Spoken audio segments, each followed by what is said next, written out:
क्या आपके मसूड़े कमजोर हो रहे हैं या उनमें दर्द महसूस हो रहा है, या आपके दांत मसूड़े से अलग दिख रहे हैं आपको कि कमजोर दांत आपके हिल रहे हैं? क्या आपकी गर्दन में और कमर में दर्द रहता है? क्या आपकी हैंड ग्रिप जो मिलाते हैं आप, ये आपको कमजोर होती हुई नजर आ रही है कि सही तरह ग्रिपिंग कर रहे हैं? और आपकी उम्र 50 साल या 50 साल होने वाली है, तो इसका मतलब है कि आप एक बीमारी में मुब्तला हो गए और उस बीमारी का नाम है osteoporosis.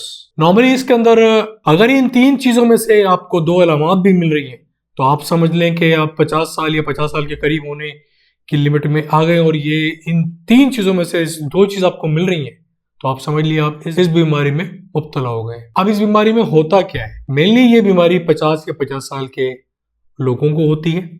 International foundation of osteoporosis के मुताबिक 21% इसमें लेडीज इन्वॉल्व होती हैं और सिर्फ 6% इसके अंदर मर्द हजरात को ये बीमारी लायक होती है।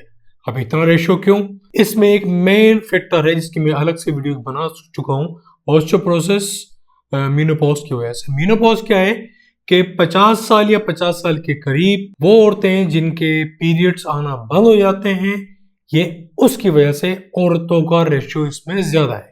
तो वीडियो अलग से मैं बना चुका हूं, कर ली, उसको भी रिव्यू कीजिए आप। अब ये बीमारी 50 साल या 50 साल के करीब लोगों को हो क्यों रही है? मेनली 20 साल की उम्र तक आपकी लंबी हड्डियां हाइट बढ़ने से रुक जाती हैं। मतलब 20 साल के बाद आपकी हाइट जितनी बननी थी ना 18 साल तक, वो हाइट बन गई। उसके बाद आपकी हाइट इंप्रूव नहीं करती है, क्योंकि क्या है कि वो जो लॉन्ग बोन्स, जो लंबी आपकी हड्डियां हैं, उसकी ग्रोथ ही इस तरीके से होती है, और उसकी ग्रोथ 18 साल या 18 साल के करीब होकर वो लाइंस बंद हो जाती हैं, आपकी हाइट बनेगी नहीं।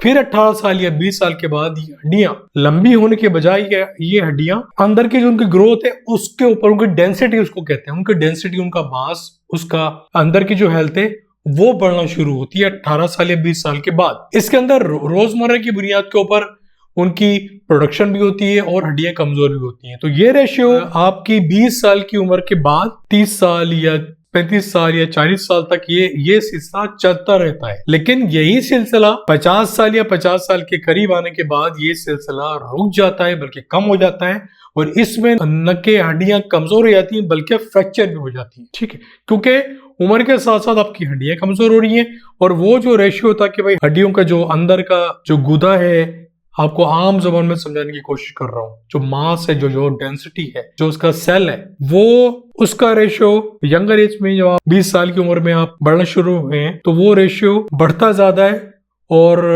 टूटता फूटता कम है। लेकिन यही रेशियो जैसे आपकी उम्र बढ़ेगी 50 साल या 50 साल के करीब करीब, ये रेशियो बनेगा कम और टूटेगा फूटेगा ज्यादा। यही वजह है कि आपकी हड्डियां कमजोर होके, भुरभुरी होके आपको दर्द होना स्टार्ट हो जाएगा कमर में, नेक के अंदर, आपकी हैंड ग्रिप कमजोर होती रहेगी और आपके मसूड़े आपके दांतों को छोड़ना शुरू कर देंगे, जिसकी वजह से आपके दांत हिलना शुरू कर देंगे। उम्मीद है कि बात आपको समझ आएगी। तो ये 3 अलामत हैं जिसके तहत आप ये पहचानेंगे कि आपको ऑस्टियोपोरोसिस होने लगा या हो चुकी है। 50 साल या 50 साल के करीब करीब दांतों का मसूड़ों से हिलना शुरू हो जाना, गर्दन में या बैक प्रॉब्लम में दर्द शुरू हो जाना, और तीसरा आपकी हैंड ग्रिप कमजोर हो जाना। ये 3 मेन अलामत है ऑस्टियोपोरोसिस को डायग्नोज करने के लिए। अब इसको हम 2 हिस्सों में डिवाइड कर लेते हैं कि शुरू के स्टेजेस में, जिसको अर्ली स्टेज कहते हैं, इसको लेट स्टेज कहते हैं। अर्ली स्टेजेस के अंदर जो आपको अलामत मिलेंगी वो थोड़ी सी डिफरेंट है। अब जैसा कि मैंने बताया कि हड्डियां आपकी भुरभुरी हो रही है, कमजोर हो रही है, उनमें टूटने फूटने का अमल तेज हो चुका है। उसमें क्या होगा कि आपके जो रीढ़ की हड्डी की जो मोरे हैं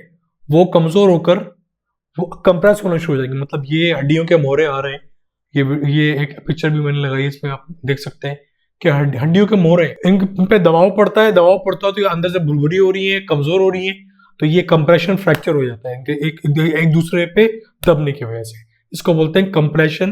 कंप्रेस होने की वजह से फ्रैक्चर होना शुरू हो जाता है। दूसरी कंडीशन कि आपकी जो कमर है वो इस तरह से झुकना शुरू हो जाएगी, दर्द शुरू हो जाएगा, और आप गिरने की वजह से आपकी हड्डियां बहुत जल्द फ्रैक्चर हो सकती है। अब ये किन लोगों को हो सकती है ये मैं बताने लगा हूं। वो लोग जो कि 60 या 70 साल की उम्र के हैं, क्योंकि ये 50 साल की तो उम्र में ये स्टार्ट होता है। वो लोग, वो लेडीज जिनके पीरियड्स रुक गए हैं, वो लेडीज जिनकी ओवरीज मतलब जो ओवरीज लेडीज के अंदर जो अंडे बनाती है उनको ओवरीज कहते हैं, वो ओवरीज किसी वजह से भी निकाली जा चुकी हो।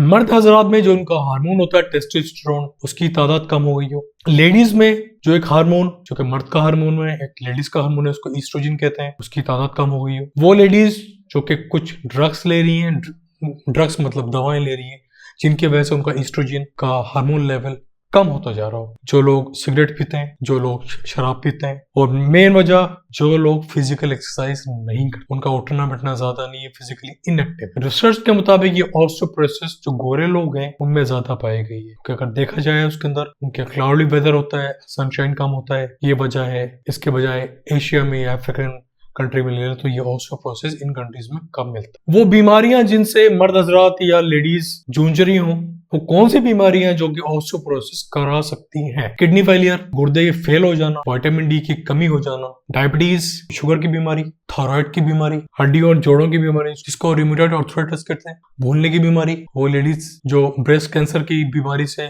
जूझ रही हो, सिकल सेल डिजीज जिसके अंदर खून के खलिए अपना शेप चेंज कर लेते हैं, वो टूटना शुरू कर देते हैं, वो लेडीज और हजरात जो कि डायलिसिस के ऊपर है, HIV, एड्स और बहुत सारी जेनेटिकल बीमारियां जो कि इससे लिंकअप है। अब ये डायग्नोस कैसे होता है? सिंपल है, कोई मुश्किल बात नहीं है। हड्डियों की डेंसिटी नापने के लिए स्कैनर होता है, हड्डियों की थिकनेस, उनकी मोटाई नापने के लिए एक्सरे एब्जॉर्बमेट्री जो कि DX से मशीन के जरिए असेस किया जाता है। इसके अलावा अल्ट्रासाउंड भी होता है हड्डियों का, जिसके तहत डायग्नोसिस के लिए हेल्प मिलती है। अब अगर ये इस पे अगर पेशेंट ने तवज्जो नहीं दी तो कॉम्प्लिकेशन क्या हो सकती है इसके अंदर?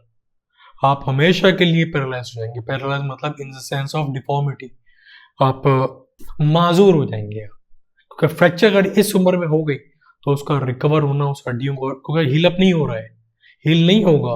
क्योंकि मैंने अभी बताया शुरू में कि 2 हिस्से होते हैं, एक चीज का टूटना फूटना, एक चीज का दोबारा से रिग्रो करना। तो इस एज के अंदर रिग्रो की कमी वाक़ हो जाती है, इसकी वजह से आप अपाहज हो जाएंगे।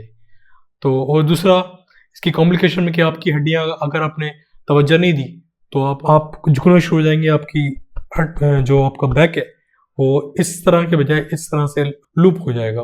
काइफोसिस एक बीमारी है जो उसके अंदर उसका मुब्तला हो सकते हैं। अभी इसकी ट्रीटमेंट कुछ ज्यादा कॉम्प्लिकेटेड नहीं है। इसके अंदर हार्मोन्स की रिप्लेसमेंट है, विटामिन डी कैल्शियम की रिप्लेसमेंट है, फिजिकल एक्टिविटीज है और बहुत सारी दवाएं जो कि डायरेक्ट और इनडायरेक्ट वजूहात की वजह से दी जाती है। मतलब कोई और बीमारी आपको लाहक है उसकी वजह से आप इन्वॉल्व है, तो उस सेंस के अंदर बिस्फोस्फोनेट्स, कैल्सिटोनिन्स, ईस्ट्रोजन जो कि हार्मोन आपको बता चुका हूँ थोड़ी देर पहले, थायराइड की ट्रीटमेंट को रिप्लेस करते हुए उसके जरिए भी ट्रीटमेंट होती है। रेलॉक्सिफेन एक ड्रग है, उसके जरिए भी ट्रीटमेंट होती है। अब सवाल ये है कि क्या इस बीमारी को आप रिवर्स कर सकते हैं? अब मेरा जवाब होगा हाँ भी और ना भी, क्योंकि डिपेंड करता है कि एज कौन सी हो गई आपकी। अगर तो आप शुरू के स्टेजेस में तो मेरा जवाब होगा बिल्कुल हाँ कि आप इस ऑस्टियोपोरोसिस को रिवर्स कर सकते हैं। लेकिन अगर आप केयरलेस हैं, जो कि मेरे पास बहुत से मरीज हैं जो केयरलेस हैं, वो 2 दिन की दवा लेके अगले दिन गायब, तो 1 महीने बाद दोबारा आ रहे होते हैं, तो उसमें आप करेंगे क्या? फिजिकल एक्टिविटी आपने रखनी है, मोस्ट इंपॉर्टेंट थिंग। अब उसमें आपको जो चीज मिलती है जिस हिसाब से आप कर पाए करें, जॉगिंग करें, रनिंग करें, स्टेयर्स के ऊपर सीढ़ियां चढ़ें, डांस करें, ठीक है, जो कर सकता है वो करें, लेकिन फिजिकल एक्टिविटी को एक्टिव रखें। विटामिन डी और कैल्शियम जिस सूरत में आपको मिल पाए आप लें, सब्जियों की सूरत में, धूप में मिलती है, सप्लीमेंट आ रहे हैं, इंजेक्शन फॉर्म के अंदर मिलते हैं जो कि पीते भी हैं, आप उसको अपने खाने में यूज करते हैं, टैबलेट फॉर्म में अवेलेबल है, साशेस फॉर्म में अवेलेबल है, वो लेना है, दूध में अवेलेबल है, मछली में अवेलेबल है, ड्राई फ्रूट्स में अवेलेबल है, फ्रूट्स में अवेलेबल, लीजिए ना। तो ये मेरी छोटी सी एक इन्फॉर्मेशन आपके लिए, स्पेशली बूढ़े हजरात के लिए, क्योंकि बहुत ज्यादा पेशेंट मेरे पास आ रहे हैं। हूँ मैं दिल का डॉक्टर, GPC मैंने स्टार्ट की है पाकिस्तान में। पेशेंट मेरे पास ऑर्थोपेडिक के आ रहे हैं, सुन के आ रहे हैं, तारीफ करते हुए आ रहे हैं, तो अल्हम्दुलिल्लाह बहुत इज्जत मिल रही है। ये सिलसिला चलता रहेगा, मैं आपको इस किस्म की इंफॉर्मेटिव वीडियो देता रहूंगा। उम्मीद है वीडियो आपको पसंद आएगी। मिलते हैं अगले वीडियो में। Thank you very much.